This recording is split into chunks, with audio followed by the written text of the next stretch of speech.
दोस्तों, ये कहानी स्वरचित है, कृपया कॉपी न करें। नारी शक्ति, प्रेरणादायक कहानी। ये कहानी है एक मध्यम वर्गीय परिवार में पली सीधी-सादी गांव की लड़की सरला की। माता-पिता और भाई-बहन मिलाकर कुल 6 लोगों का परिवार था। कमाने वाले अकेले पिताजी थे। सरला के पिता कारपेंटर का काम किया करते थे। किसी की चारपाई ठोक दी, किसी की कुर्सी। बदले में चावल, शक्कर और आटा दे दिया करते थे लोग। कोई तो देता भी नहीं था। मुश्किल से 2 वक्त की रोटी जुटा पाते थे। कहा जाए तो काफ़ी दीन अवस्था थी घर की। इस तरह कभी पेट भर खाते और कभी आधे पेट खाकर ही रह जाते। सरला 22वें वर्ष में लग चुकी थी। बेटी की बढ़ती उम्र को देखकर माता पिता भी चिंतित तो थे ही, पर कभी आपस में भी बात करने का साहस नहीं जुटा पाते थे। एक दूसरे से नजरें चुराते चुप ही रहते। माँ सोचती क्या कहूँ, ये तो खुद ही परेशान है। पिता सोचते इससे क्या कहूँ, ये कर भी क्या सकती है। धीरे धीरे गांव वालों ने कहना शुरू कर दिया, भाई लड़की बड़ी हो गई है, इसकी शादी के लिए लड़का ढूंढो। हाँ में सिर हिलाकर एक दिन पिता घर आ गए और चिंता से एक कोने में बैठ गए। खाना भी नहीं खाया। सरला समझ गई, आज फिर बापू को मेरे लिए किसी ने उल्टा सीधा बोला होगा। अकेले बैठकर बहुत रोई। घर की हालत गांव वालों को भी पता थी। सब इकट्ठा होकर बोले, तुम अपने हिसाब से लड़का तलाश करो और हाथ पीले कर दो लड़की के। थोड़ा बहुत मदद हम भी कर देंगे। सरला के पिता ने लड़का देखना शुरू किया। कई जगह ढूंढने पर उनके अनुरूप एक लड़का मिल गया। उसकी पहली पत्नी गुजर गई थी। सरला के पिता ने सोचा, ये मेरी सरला को खुश रखेगा। उन्होंने सरला की शादी कर दी।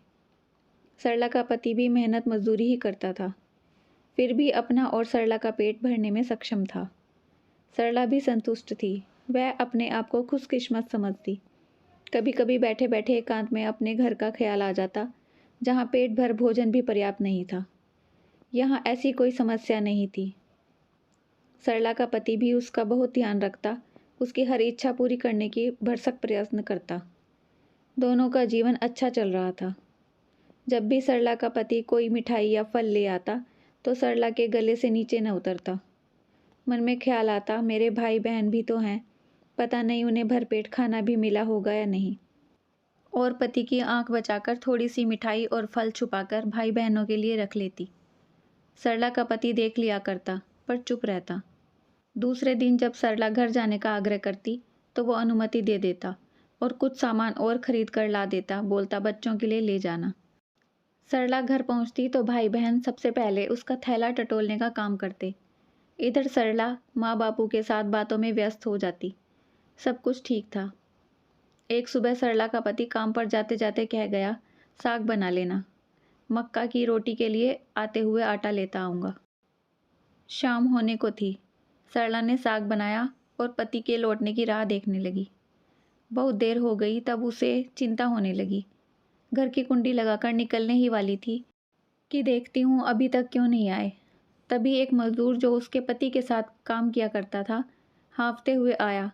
उसकी आंखों में आंसू थे। बोला, जल्दी मेरे साथ चलो, रमेश ऊपर से गिर गया है। सरला लगभग भागती हुई सी वहां पहुंची और देखकर उसकी चीख निकल गई। उसको ऊपर से गिरकर चोट नहीं लगी, वो मर चुका था। वीरान हो गई दुनिया सरला की। सब उजड़ चुका था। माता पिता ने कहा, चलो वापस, यहाँ अकेली कैसे रहोगी। सरला ने सोचा, पहले ही रोटी नहीं जुड़ती बेचारों को, मैं भी वहाँ जाकर उनका बोझ और नहीं बढ़ाऊंगी। उसने वहीं रहकर पैकिंग का काम शुरू कर दिया। सुंदर तो थी ही, उम्र भी कम थी। लोगों की गंदी निगाहें उसका पीछा करने लगी। वह भी समझ रही थी, पर लाचार थी, क्या करती। सब लोगों के कटाक्ष और अभद्र टिप्पणी का चुप रहकर सामना करती। चुपचाप अपने काम में लगी रहती। एक माह हो चुका था। आज वेतन मिलने का दिन था। वह खुश थी। आज मुझे मेरी मेहनत की पहली कमाई मिलेगी। वेतन वितरित करते समय सबका नाम ले लेकर ठेकेदार आवाज़ लगा रहा था। अब सरला की बारी थी। सरला ने आगे बढ़कर अपना हाथ फैला दिया, लेकिन ठेकेदार ने सरला का हाथ पकड़ लिया। सरला गुस्से से लाल हो गई। उसने अपना हाथ छुड़ाने का भरसक प्रयत्न किया। लाचार नज़रों से अपने आसपास खड़े लोगों को निहारती गुहार लगाती रही कि कोई तो आगे आओ मेरी मदद के लिए।